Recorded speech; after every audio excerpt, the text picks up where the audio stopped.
Не толькі вызваляць палітвязняў, але і перастаць кідаць за краты новых. Чаго патрабуюць амерыканцы ад Лукашэнкі на перамовах? Ці сапраўды Анжэліка Мельнікава ў Беларусі? Чарговыя падаражэнні ў Менску і наркатранспарт ад БРСМ. Пра гэта і не толькі ў кароткім выданні навінаў суботы 21 сакавіка на Белсаце. Пачынаем.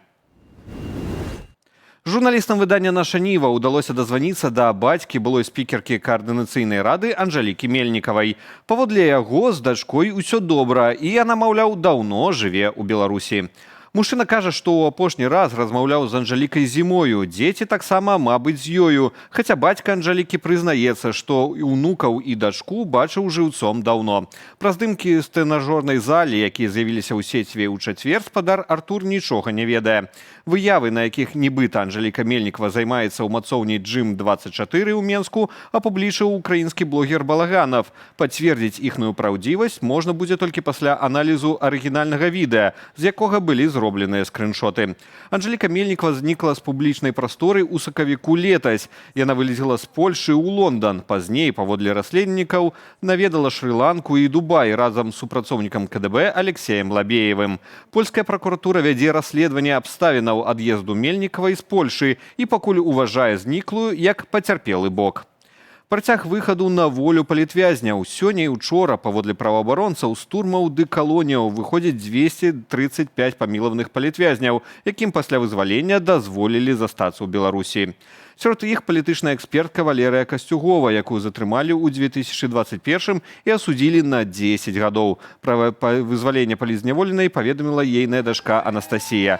Пра памілаванне 250 палітвязняў стала вядома 19 сакавіка. 15 з іх лукашэнкаўскі рэжым без пашпартоў выслаў у Літву. Яшчэ 235 дазволіў застацца ў Беларусі.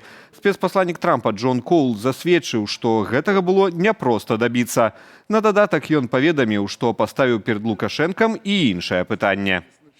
Дадатковыя арышты. Калі мы вызвалім, напрыклад, 10 чалавек, ці збіраюцца яны арыштаваць 10. Думаю, гэта першы раз, калі я ўзняў гэтае пытанне. І я спадзяюся, што мы зрабілі на яго ўражанне, што гэта ненармальныя паводзіны.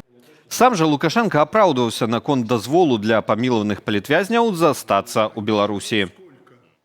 Там из 235 человек, может 30, может 40, которые могут, если вдруг что-то произойдет, могут опять ВЧБ флаги взять в руки. Шапку надеть меняется, да, у вас?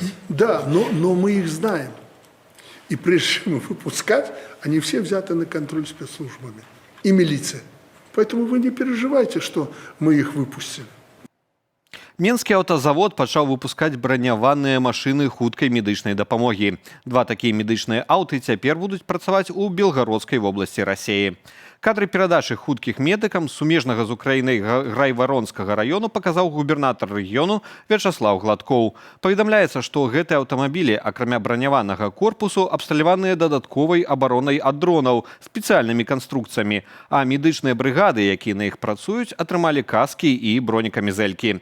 На самім МАЗе не паведамляюць, ці вытворчасць браняваных хуткіх разавая замова, ці яна стане рэгулярнай. У Менску на наступным тыдні на 15 копеек падаражэе праезд у грамадскім транспарце. Адпаведную пастанову апублікавалі на нацыянальным прававым інтэрнэт-партале. Кошт квітка на аўтобус, тралейбус, трамвай і электробус складзе 1 рубель і 10 копеек, а ў метро 1 рубель і 15 копеек. Даражэйшымі стануць і шматразовыя праезныя білеты. Змены ўступяць у сілу праз 5 дзён. Падаражэнне адбудзецца неўзабаве пасля заявы кіраўніка Менскага гарадскога савету дэпутатаў Артёма Цурана. Паводле яго рэальны кошт праезду на сталічным грамадскім транспарце павінен складаць блізу 4 рублёў. Апошнім разам праезд у Менску даражаў летась у красавіку. Лабавое сутыкненне 2 аўтаў у Менскім раёне. Адзін з кіроўцаў загінуў. Здарэнне адбылося на 6-м кіламетры аўтадарогі Н9034, Новы двор, Міхнавічы, Пяцеўшчына, непадалёк ад аграгарадка Гатава. 65-гадовы мясцовы жыхар, які кіраў легкавіком Пежо, паводле папярэдняй інфармацыі ДАІ, выехаў на паласу сустрэчнага руху. Там ягонае аўта сутыкнулася са Сканіяй, якая рухалася ў счэпцы з паўпрычэпам, за штырном якога быў таксама 65-гадовы жыхар Маладзежынскага раёну. Кіроўца Пежо загінуў на месцы. У горках міліцыянты затрымалі матацыкліста з прыкметамі алкагольнага ап'янення. Правоў у яго не было. Перад гэтым пра падазронага кіроўцу паведамілі ў міліцыю. Інспектары дарожна-паставой службы выявілі названы транспартны сродак і падалі матацыклісту сігнал спыніцца. Аднак той праігнараваў патрабаванне і паспрабаваў уцячы. Парушальніка затрымалі. Ім аказаўся 35-гадовы мясцовы жыхар. На яго склалі 6 пратаколаў, у тым ліку за адмову прайсці ў вызначаным парадку медычны агляд. Цяпер яго змясцілі ў ізалятар, а матацыкл на штрафстаянку. Мужчыну чакае штраф у памеры 200 базавых велічынь.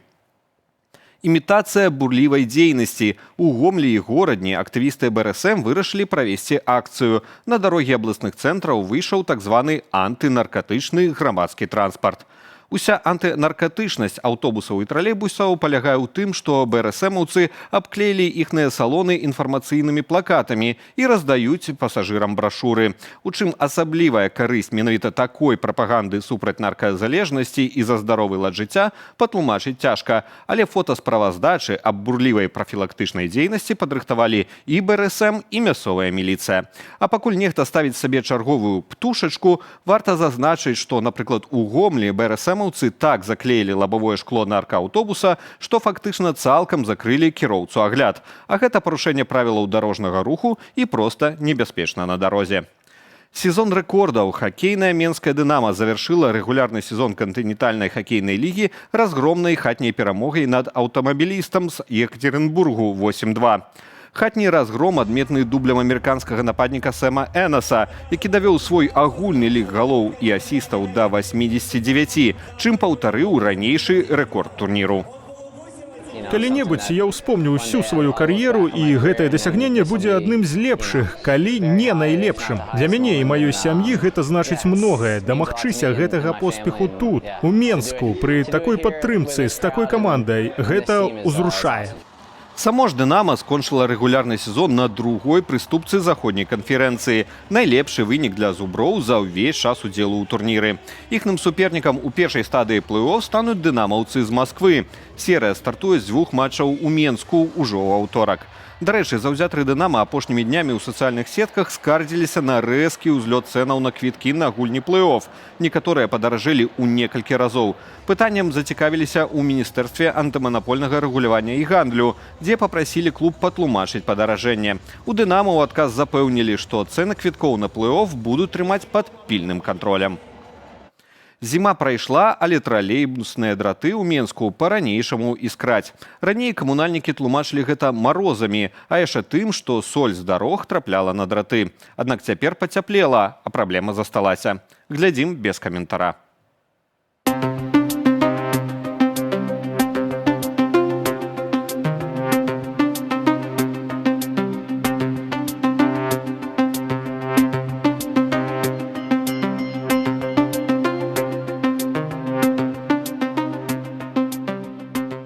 На гэтым завяршаем нашае выданне. Аб развіцці падзеяў распавядуць мае калегі ў вечаровым выданні «Аб'ектыву» о 20-й гадзіне па Менску. Заклікаю ставіць лайкі і пакідаць каментары пад гэтым выданнем у Ютубе. Яны дапамагаюць нам пашыраць праўдзівую інфармацыю. Аднак дбайце пра ўласную лічбавую бяспеку. Беражыце сябе і заставайцеся з Белсатам.